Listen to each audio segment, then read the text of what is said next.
So example, hinabi sa Bible, 1 Peter 2:24, by His stripes, we were, past tense po, we were healed.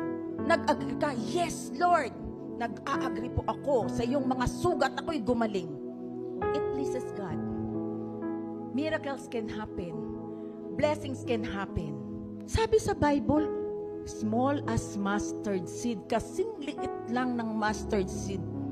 Alam niyo po yung mustard seed, mas maliit pa sa munggo. Nakakita na po ba kayo ng butil ng munggo? Mas maliit pa dun yung mustard seed.